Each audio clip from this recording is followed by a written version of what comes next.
Hi everybody, Michaela here from Ascend Smarter Intervention with my assistant Ryan. Yeah. And today we're going to talk to you about multisensory. Now, if you've seen our blog that I'll link in the description, you'll know that when we started intervention, we were totally misunderstanding what multisensory means. Usually, we always hear that people, and we were here too, using shaving cream or sand trays or things that are really messy and not the most convenient for their intervention, because I think that's what's needed for multisensory instruction. And we're here today to kind of debunk that myth for you. So we're going to start with one of our regular lessons, teaching CK, and showing you how we do multisensory.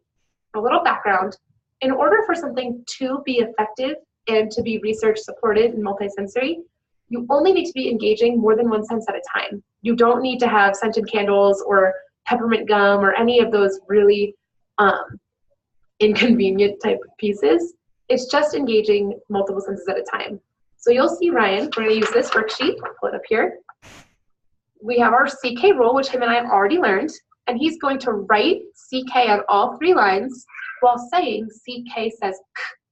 This is in turn engaging his visual sense because he's seeing the letters, his auditory sense because he's hearing himself say it, and he's writing at the same time.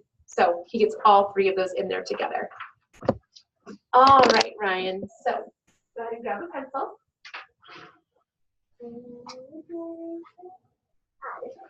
Awesome, so just to review our rule, CK says what?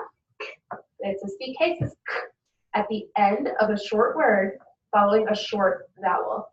Can you write CK on all 3 lines? And I want you to say CK says K. Let's do this one together. Oh, you're going to write it on this line right here. So write CK. Here, I'll do it in highlighter first so you can trace it. CK says K. Can you trace that and say it out loud? CK says K. Awesome. Can you do it here? CK says K. Good. All by yourself in this last one.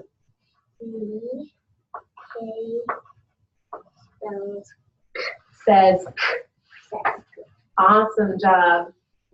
Now, where you would usually have sand trays or shaving cream or anything like that, we have a much more convenient option that has been just as effective for our students, but worlds easier for us in terms of convenience and cleanup. And that's glitter paper or some kind of tactile grid.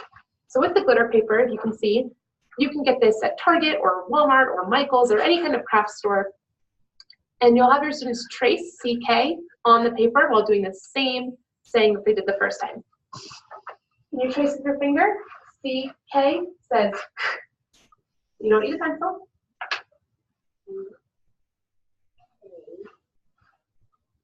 Says K. Brilliant. Good. All together. CK says K. Says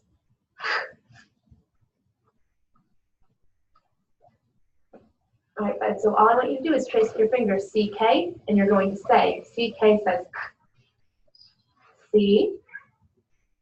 K says K. Good. One more time.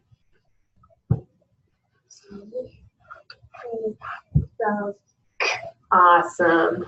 So you can use this with any rule, not just CK. We can use it with vowel teams or stable final or open syllables, any type of rule that you're teaching your students.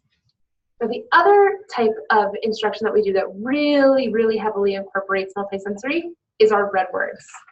So with our red words, we'll have our students take the red word paper that has our word on it. This one is done. And they'll take the red word grid. We'll lay it underneath the paper and let them write with a crayon so that they get that kind of bumpy sensation as they're writing. All right, I'll go ahead and grab a red crayon. And this time, since we're doing a red word, we're going to use the letters instead of the sounds, okay? So I want you to trace D-O-N-E spells done. And that's a mathematic. Okay, go ahead.